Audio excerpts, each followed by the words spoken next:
Congress DCC president Palode രവിയുടെ ഒരു phone സംഭാഷണവും അതിനെ തുടർന്നുണ്ടായ വിവാദങ്ങളും കോൺഗ്രസിനെ വെട്ടിലാക്കിയിട്ടുണ്ട്. ഒടുവിൽ കഴിഞ്ഞ ദിവസം ഡി.സി.സി പ്രസിഡന്റ് സ്ഥാനം പാലോട് രവി രാജിവെക്കുകയും ചെയ്തു. എന്നാൽ ഫോൺ സംഭാഷണത്തിന്റെ മുഴുവൻ ക്ലിപ്പ് കേൾക്കുമ്പോൾ അദ്ദേഹം കുറ്റക്കാരനാണ് എന്ന് പറയുക വയ്യ. ഏതൊരു ആത്മാർത്ഥനായ കോൺഗ്രസ് പ്രവർത്തകനെയും പോലെ വളരെ ആത്മാർത്ഥതയോടെയാണ് പാലോട് രവി അഭിപ്രായം പറയുന്നത്. എന്നാൽ അദ്ദേഹത്തിന്റെ ശത്രുക്കൾ ഇത് വളച്ചൊടിക്കുകയായിരുന്നു എന്ന് വേണം കരുതാൻ. എന്തായാലും അടുത്ത തെരഞ്ഞെടുപ്പിലെങ്കിലും അധികാരത്തിലെത്തിയില്ല എങ്കിൽ UDFനും കോൺഗ്രസിനും പിടിച്ചു നിൽക്കുക വലിയ ബുദ്ധിമുട്ടാണ് എന്നാണ് പാലോട് രവി പറയുന്നത്. ഇതൊരു നഗ്നമായ സത്യമാണ്. ഇത് വിളിച്ചു പറഞ്ഞത് കൊണ്ടാണ് തിരുവനന്തപുരത്തെ DCC പ്രസിഡന്റ് പാലോട് രവിക്ക് രാജിവെക്കേണ്ടി വന്നത്.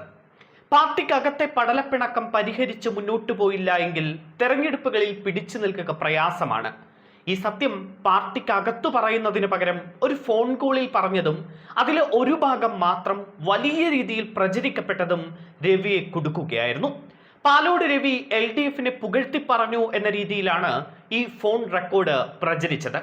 എന്നാൽ ഫോൺ റെക്കോർഡിന്റെ മുഴുവൻ ഭാഗം കേൾക്കുമ്പോൾ രവി പറഞ്ഞതിന്റെ പൊരുൾ നമുക്ക് മനസ്സിലാകും.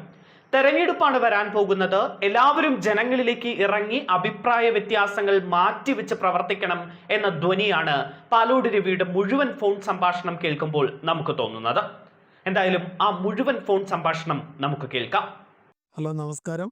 നമസ്കാരം. ജലീലാണ് പുല്ലം പറയുന്നത്. പറയൂ ജലീൽ. 9-ാം തീയതി, മെയ് 9-ാം തീയതി ഞങ്ങൾ അവിടെ അഹമ്മദാബാദ് AICC 8, 9, 10. ഈ മാസമല്ല, അടുത്ത മെയ് മെയ് ആ. മെയ് 9-ാം തീയതി തലേക്കുന്ന് ബഷീർ സാറിന്റെ ഒരു അനുസ്മരണം ഞങ്ങൾ വെക്കുകയാണ്. Very good. ഞാൻ വരും. കൃത്യമായി വരണം. പിന്നെ പ്രേമേന്ദ്രൻ MP ആണ് ഇതിന്റെ തലേക്കുന്ന് ബഷീർ അനുസ്മരണം ഇതിനു വേണ്ടിയാണ് നിങ്ങളെ വിളിക്കുന്നത്. ഓക്കെ. അപ്പൊ ഞാൻ വരും, വന്ന് കണ്ട് നോട്ടീസിൽ പേര് വയ്ക്കത്തക്ക രീതിയിൽ ഏർപ്പാടുണ്ടാക്കാം. ഉണ്ടായിരിക്കുക. Okay okay. ഷീറ്റ് ചെയ്ത പരിപാടി നമ്മളിവിടെ ഏകദേശമായി നമ്മളിപ്പോൾ പണി തുടങ്ങും. തികയത്തില്ല, പക്ഷെ നമ്മൾ ഇറങ്ങി പൈസ ഉണ്ടാക്കും. നമ്മളത് പൂർത്തീകരിക്കും. അത് വാശിയിൽ നിൽക്കുകയാണ് ഞാൻ. എന്റെ കുടുംബസംഗമം എങ്ങനെ ഉണ്ടായിരുന്നു? തേമ്പാമൂട് വാർഡ് നന്നായിരുന്നു. സുല്ലപ്പാറ പഞ്ചായത്തിൽ അടിപൊളിയായിരുന്നു. സിദ്ദീഖ് MLA ഞാൻ കൊണ്ടുവന്നു. അതല്ലേ, സിദ്ദിഖ് MLA വരുന്നു. അവിടെ അപ്പുറത്തും ഇപ്പുറത്തൊന്നും ജംഗ്ഷനിൽ ആൾ കൂട്ടുന്നല്ല. സകല വീടുകളുമായി ഒരു വാർഡിൽ ബന്ധം ഉണ്ടാകണം. 6 മാസത്തെ സമയത്തിന് നോട്ടീസ് അടിച്ചുകൊണ്ട് പോയാൽ അവർ ഇല്ല, അത് നടക്കൂല. അന്ന് ഞാൻ എന്റെ കാലുവെങ്കിൽ എല്ലാ വീടിലും ഏതാണ്ട് 245 വീട് ഞാൻ കയറി ഇറങ്ങിയവനാണ്. ഒറ്റ എന്നാൽ ആൾ വരും. ആ ഈ തിരഞ്ഞെടുപ്പിന് ഒരു നോട്ടീസും അടിച്ചുകൊണ്ട് ഒരു സ്ഥാനാർത്ഥി വെച്ച് ചെന്നാൽ ഒരുത്തൻ നമുക്ക് വോട്ട് ചെയ്യില്ല. ഇല്ല. എനിക്ക് അന്ന് മറിച്ച് അപ്പോഴേ ഓരോ വീട്ടിലും ചെന്നിരുന്ന് പരാതികൾ കേട്ട് പരാതികൾക്ക് പരിഹാരം ഉണ്ടാക്കാമെന്ന് പറഞ്ഞ് വീണ്ടും ആ വീട്ടിൽ പോയി വലിയൊരു ചങ്ങാത്തം ഉണ്ടാക്കി അവരെന്തെങ്കിലും ചില കാര്യങ്ങൾ ഇങ്ങോട്ട് പറയും. ഉണ്ട്, ഒരുപാടുണ്ട്. നമ്മളെ ഒരു വാർഡ് മെമ്പർ എന്ന് പറയുന്നത് നസീർ അബൂബക്കറാണ്. അവൻ ആ വാർഡിൽ ഞങ്ങൾക്ക് ചെല്ലാൻ വളരെ ബുദ്ധിമുട്ടായിരുന്നു. അവനെയും കൂടെ കൊണ്ടുചെന്ന് കഴിഞ്ഞാൽ അവൻ ആളെ ചീത്ത വിളിക്കുന്ന ഒരു രംഗമായിരുന്നു. അതെല്ലാം സാന്ത്വനപ്പെടുത്തി. എല്ലാരെയും നിങ്ങൾക്ക് ബുദ്ധിമുട്ടുണ്ടായ അദ്ദേഹത്തിന്റെ ആരോഗ്യസ്ഥിതി അനുസരിച്ചായിരിക്കും നിങ്ങൾക്ക് കാര്യങ്ങൾ നടക്കാൻ. പാർട്ടി നോക്കും. ഇനി പാർട്ടി ഇവിടെ ആനുകൂല്യം തന്നെ പാർട്ടി കമ്മിറ്റി ചർച്ച ചെയ്ത് നിങ്ങൾക്ക് പ്രയോറിറ്റി അനുസരിച്ച് ഞങ്ങൾ തരാൻ തയ്യാറാണ്. നിങ്ങൾ പാർട്ടിയെ ജയിപ്പിക്കൂ എന്നാണ് ഞാൻ പറഞ്ഞത്. അല്ലാതെ ഒരു മെമ്പർ എന്നുള്ള രീതിയിൽ വ്യക്തിപരമായി നമ്മൾ തരൂല ഇനി. അപ്പോൾ അങ്ങനെയൊക്കെ പറഞ്ഞു. അതുപോലെ തന്നെ ഞങ്ങൾക്ക് ഒരു പരാതിയുള്ളത് നമ്മുടെ എന്നല്ല, ഞങ്ങളുടെ ഭാഗത്ത് കൂടെ നിൽക്കുന്ന കുറച്ച് പയ്യന്മാരുടെ ലിസ്റ്റ് ജവഹറിന്റെ കോർ കമ്മിറ്റി അംഗീകരിച്ചു കൊടുത്തിട്ടുണ്ട്. ജവഹർ ഇന്നേ വരെ അത് അവരെ കമ്മിറ്റിക്ക് വിളിക്കുന്നില്ല, ഭാരവാഹിത്വം വെക്കുന്നില്ല. ശരി, പറയാം. അത് പറഞ്ഞേ പറ്റൂ. അല്ലെങ്കിൽ ഇവനെ നമ്മളെല്ലാം കൂടെ എടുത്തിട്ട് തട്ടുകൊടുക്കും. ഇവന് 4 സ്ഥാനമുണ്ട്. ഒന്ന് മണ്ഡലം തട്ടുകൊടുത്താലേ നമ്മൾ 3-ാം സ്ഥാനത്ത് പോവുള്ളെന്ന്. അവിടെ പഞ്ചായത്ത് ഇലക്ഷനിൽ 3-ാമത് പോകും, നിയമസഭയിൽ ഉച്ചകുത്തി താഴെ. നീ നോക്കിക്കോ, 60 അസംബ്ലി നിയോജക മണ്ഡലത്തിൽ BJP എന്ത് ചെയ്യാൻ പോകുന്നെന്ന്. അവൻ കാശ് കൊടുത്ത ആളുകളെ വോട്ട് വാങ്ങിച്ച് ഈ പാർലമെന്റ് ഇലക്ഷനിൽ വോട്ട് പിടിച്ചതുപോലെ 40,000 50,000 വോട്ട് പിടിക്കും. കോൺഗ്രസ് പാർട്ടി 3-ാം സ്ഥാനത്ത് ഉച്ചകുത്തി വീഴും. തീർച്ചയായിട്ടും അത് സംഭവിക്കും. കേക്ക് മാർക്സിസ്റ്റ് പാർട്ടി ഭരണം തുടരുകയും ചെയ്യും. ഇതാണ് കേരളത്തിൽ സംഭവിക്കാൻ പോകും. അതോട് ഈ പാർട്ടിയുടെ അതോ ഗതിയായിരിക്കും. ഇതിനകത്ത് മുസ്ലിം കമ്മ്യൂണിറ്റിയിലുള്ളവർ അവർ വേറെ കുറേ പാർട്ടിയിലും കുറേ കമ്മ്യൂണിസ്റ്റ് പാർട്ടിയിലും പോകും. കോൺഗ്രസിനുണ്ടെന്ന് പറയുന്ന കുറേ ആളുകൾ BJPയിലും മറ്റേതെങ്കിലും പാർട്ടികളിലേക്ക് പോകും. ഇത് എടുക്കാത്ത ചരക്കായി ഈ വരുന്ന പഞ്ചായത്ത് ഇലക്ഷനും അസംബ്ലി ഇലക്ഷനും കഴിയുമ്പോൾ അത് കഴിഞ്ഞാൽ നശിക്കരുത്. അത് നശം ഉറപ്പാണ്. പ്രത്യേകിച്ച് പഞ്ചായത്ത് ഇലക്ഷൻ നമ്മൾ യാതൊരു ബ്ലോക്ക് ഭാരവാഹികളുടെ കാര്യത്തിൽ 100 പേരെ വയ്ക്കും, ആദ്യം ഇറങ്ങി നിൽക്കാൻ ആളില്ല. ഇത് ബാധിക സിറ്റി പ്രസിഡന്റുമാരുടെ ലിസ്റ്റ് ഇവിടെ തന്നു, വെറും ബോഗസ് ആയിരുന്നു. അത് അവിടെ നിന്നല്ല, ഞാൻ ജില്ലയുടെ കാര്യം എല്ലായിടത്തും അത് തന്നെ. നാട്ടിൽ ഇറങ്ങി നടന്ന് ജനങ്ങളുടെ ഒക്കെ പോയി കണ്ട് നല്ലൊരു സംസാരിക്കാൻ 10% സ്ഥലത്തേ നമുക്ക് ആളുള്ളൂ. ഇത് നമ്മൾ മനസ്സിലാക്കാതെ മുമ്പോട്ട് പോവുകയാണെങ്കിൽ എൻ്റെ ജലീലെ വെറുതെ വീരവാദം പറഞ്ഞ് നമ്മളൊക്കെ നടക്കാവുന്ന പ്രസിഡന്റ് പുല്ലമ്പാറ പഞ്ചായത്ത് ഒഴിച്ചും ഈ പാർട്ടിയെ ഓരോ ഗ്രൂപ്പും പറഞ്ഞ് ഓരോ താല്പര്യവും പറഞ്ഞ് കൂടെ ഇതിനെ കുഴിച്ചു മൂടുന്നതിൻ്റെ ഉത്തരവാദിത്വം നമുക്കുണ്ട്. തീർച്ചയായിട്ടും ഇപ്പൊ പുല്ലമ്പാറ പഞ്ചായത്തിൽ പ്രസിഡന്റ് 4 വാർഡിൽ കുടുംബയോഗം വിളിച്ചില്ല.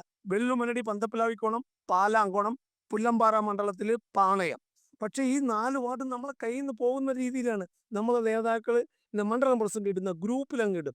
ഒരു നേതാക്കൾ ഒരു പയ്യന്മാരെ കണ്ടാൽ പോലും ഒന്ന് തൊളിക്കിട്ടേ നാളെ നമ്മളെ പരിപാടിയാണ്, മറ്റേതാ 3-ാം തീയതി UDF പരിപാടി, നിങ്ങൾ വരണം എന്നൊരു ഭംഗി വാക്ക് പറയില്ല. അതാവും നമ്മളെ പ്രവർത്തകർ ചെന്നാൽ മണ്ഡലം പ്രസിഡന്റോ ആരെങ്കിലും മനസ്സിലായില്ലേ? അതായത് നീയും മണ്ഡലം പ്രസിഡന്റും തമ്മിൽ തീരിയും പാമ്പുമാണെന്ന് അവിടുത്തെ പ്രവർത്തകർക്ക് ജനങ്ങൾക്കും അറിയാം. എങ്ങനെ ഇവിടെ പാർട്ടി രക്ഷപ്പെടും? നീ ഒറ്റ ചോദ്യം ചോദിക്കുക.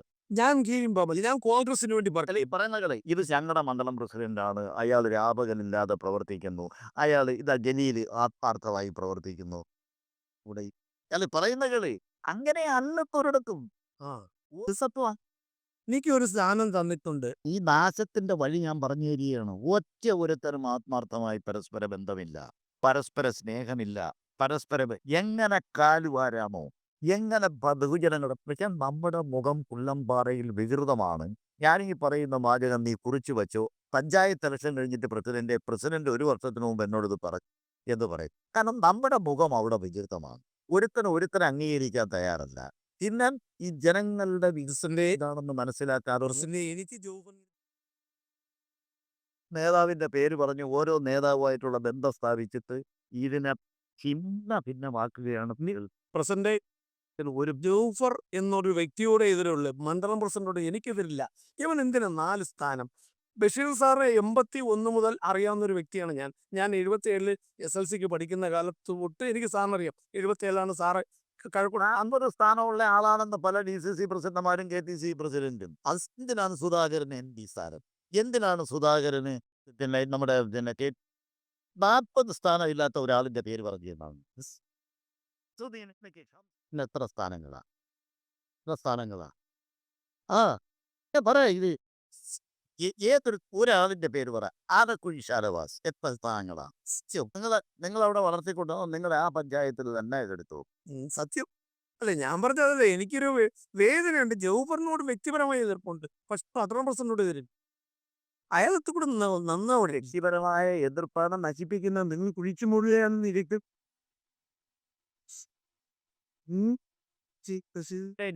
അവന്റെ അവസരം കിട്ടുമ്പോഴെല്ലാം നിന്നെ എനിക്ക് ഇടിച്ച് താഴെ ഇട്ട് അവസാനം ഈ മഹാപ്രസ്ഥാനത്തെ നിങ്ങൾ രണ്ടുപേരും കൂടെ അവിടെ കുഴിച്ചു കൊടുക്കും. ഞാൻ കുഴിച്ചു മൂടൂല, ഞാൻ വരും. ഈ തേമ്പാമൂട് വാർഡിലുള്ള ഒരുത്തനാണ് ജൗഫർ. ആ കുടുംബസംഗമം നടത്തിയപ്പോ ഒരു ദിവസം എന്റെ കൂടെ ഒന്നും നടക്കാത്തത് ഞാനൊരു വികല. എങ്ങനെ നീ ഈ പാർട്ടി നന്നാക്കി? എന്റെ തിരിച്ചുള്ള ചോദ്യം അതാ. ഇപ്പോഴും അവിടുത്തെ കോൺഗ്രസിന്റെ മണ്ഡലം പ്രസിഡന്റിനെ കുറിച്ചുള്ള നിന്റെ അഭിപ്രായം ഇതാണ്? യോജിച്ച് പോകാൻ കഴിയുന്നില്ല. ശരി, പ്രസിഡന്റ് പറയുകയാണെങ്കിൽ ഞാൻ യോജിക്കാം, പ്രസിഡന്റ് പറയുകയാണെങ്കിൽ ഞാൻ പ്രവർത്തിക്കാം. നീ ഒരു 10-50 വർഷം അല്ലെങ്കിൽ 10-30 വർഷവും സർക്കാർ ഓഫീസിന് വേണ്ടി ജോലി ചെയ്തവരാണ്. 36 കൊല്ലം അതുപോലെ തന്നെയാണ്. അടിച്ച് തീർത്ത് നോക്കുമെങ്കിൽ കുഴിയെടുത്തതിനെ കുഴിച്ചു മൂടണം. ഞാൻ പ്രസിഡന്റ് പറയുകയാണെങ്കിൽ ഞാൻ വർക്ക് ചെയ്തിട്ട് തരാം. ഞാൻ എന്റെ വാർഡ് ഞാൻ നോക്കാം. അതുകൊണ്ട് വല്ല കാര്യമുണ്ടാ? നിന്റെ മണ്ഡലം പ്രസിഡന്റും നീയും തമ്മിൽ ഈ കീരിയും പാമ്പുമായി നിൽക്കുന്നിടത്തോളം ഞാൻ എനിക്ക് സ്നേഹം തന്നെ വളരെ വികൃതമാണ്. ഞാൻ പുല്ലമ്പാറയുടെ സ്ഥിതി അങ്ങോട്ട് പറഞ്ഞുതരാം. നെല്ലനാടും വികൃതമായി. പുല്ലമ്പാറയും നിങ്ങൾക്ക് കിട്ടത്തില്ല.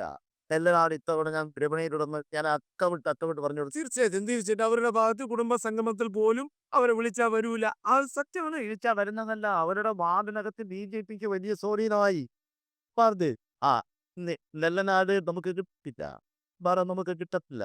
വാമനപുരത്ത് ചെറിയ ഒരു അംശം നമുക്ക് തോന്നുന്നത് പലവൂരും നമുക്ക് കിട്ടത്തില്ല. ആ നാട് വളരെ അകലെയാണ്.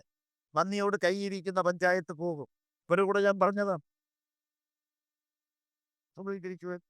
നാളെ മണ്ഡല കമ്മിറ്റി വെച്ചിട്ടുണ്ട്. ഇതെല്ലാം ഗുണദോഷിച്ച് നമുക്ക് പ്രവർത്തിക്കാൻ പറയാം. ഓക്കെ, ഞാൻ വിളിക്കാം. ഓക്കെ.